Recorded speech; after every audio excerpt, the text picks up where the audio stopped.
ఇంట్లో నిమ్మకాయ దీపాలు పెట్టకూడదు. ఒకవేళ రాహుకాలంలో పెట్టాలి అనుకుంటే తులసి కోట దగ్గర పెట్టవచ్చు. ఉప్పు దొంగతనం చేశారంటే మనకు పట్టిన దరిద్రం పోయినట్టే. ఉప్పు దానంగా ఇస్తే మన ఇంటి లక్ష్మిని ఇచ్చినట్టు. శుభకార్యాలకు వెళ్ళినప్పుడు వెండి కానుకలు బహుమతిగా ఇవ్వకూడదు. కుంకుమ చేజారి నేలపైన పడితే అపశకునంగా భావించకూడదు. భూదేవి స్వీకరించారు అని నమస్కారం చేసుకోవాలి. అఖండ దీపం కొండెక్కితే మళ్ళీ వెలిగించవచ్చు, అది దోషంగా భావించకూడదు. న్యూస్ పేపర్లు పరిచి దేవుడి పటాలు విగ్రహాలు పెట్టకూడదు, అందులో దుర్వార్తలు కూడా ఉంటాయి. భగవంతుడి దగ్గర నైవేద్యం పెట్టే పాత్రలు పూజ అయ్యాక ఆ పాత్ర నుండి విడిగా తీసి కానీ లేక గరిటతో కానీ ప్రసాదం పంచుకోవాలి. అందులో తిని భగవంతుడి ప్రసాదం పాత్రలు ఎంగిలి చేయకూడదు, అలా చేసింది వాడకూడదు.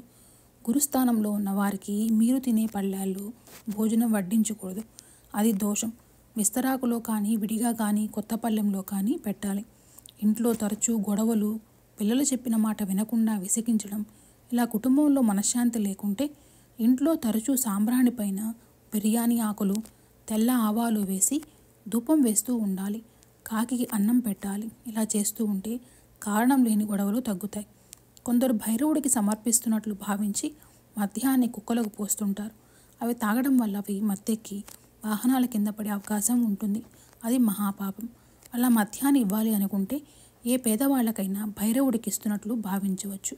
స్నానం చేసుకొని వంట చేయాలి. అలా వండిన పదార్థం పాత్రతో సహా భగవంతుడి దగ్గర నివేదన చేసి తింటే ప్రసాదం అవుతుంది. చీకటి పడ్డాక తల వెంట్రుకలు చిక్కు తీయకూడదు. ఆడపిల్లలు తలస్నానం చేసినప్పుడు సాంబ్రాణి అప్పుడప్పుడు వేస్తుంటే దిష్టిపోతుంది, ఆరోగ్యంగా ఉంటారు. జాతకం చూపించకుండా వజ్రాలు, నీలిరత్నాలు ధరించకూడదు. దేవతల విగ్రహం లాంటి ఉంగరాలు ధరించినప్పుడు భగవంతుడి పాదాలు నేల వైపు ఉండాలి. భూదేవి ఆ భారాన్ని భరిస్తుంది, మన వైపు ఉండకూడదు. ఇంట్లో ఆడవాళ్ళు మైలుతో ఉంటే వారికి దూరంగా ఉండి నిత్య పూజ కుటుంబ సభ్యులు చేయవచ్చు. కాలం చేసిన పెద్దలు తరచుగా కలలోకి వస్తే మంచిదే. ఇంట్లో అన్నశాంతి చేయిస్తే వారికి ఆ పుణ్యం దక్కుతుంది. తీర్థయాత్రలకు వెళ్ళి ఇంటికి రాగానే స్నానాలు చేసి మీరు తెచ్చిన ప్రసాదంతో పాటు ఇంట్లో నైవేద్యం వండి భగవంతుడికి సమర్పించాలి. యాత్ర ఫలితం దక్కుతుంది. అదే కాశీక్షేత్రం కానీ వెళ్ళి వస్తే వడలు దండ కొట్టి వీధి కుక్కకు కానీ ఇంట్లో ఉండే పెంపుడు కుక్కకైనా వాటి మెడలో వేయాలి. అందులో ఉప్పు వేయకూడదు. ఇది వరకు కాలంలో ఇలా చేసేవారు. నోటితో తరచూ చావు అనే మాట, దరిద్రం అనే మాట, కష్టం అనే మాట వాడకూడదు. అలా అంటూ ఉంటే అవి ఎంత దూరంలో ఉన్నా పిలుస్తున్నారు అని దగ్గరవుతాయి. తదాస్తు దేవతలు భుజాలపైన ఉంటారు. కారణం లేకుండా ఏడవటం, శాపనార్థాలు పెట్టడం, అలా పెట్టేవాళ్ళు ఇంట్లో ఉన్నా కలిసి రాదు. స్త్రీ శాపాలు, పితృదోషాలు ఉన్నవారికి ఏ పని కలిసి రాదు. రావాల్సింది చేతికి అందదు. అసంతృప్తి జీవితం గడుపుతూ విలువైన జీవితం కోల్పోతారు.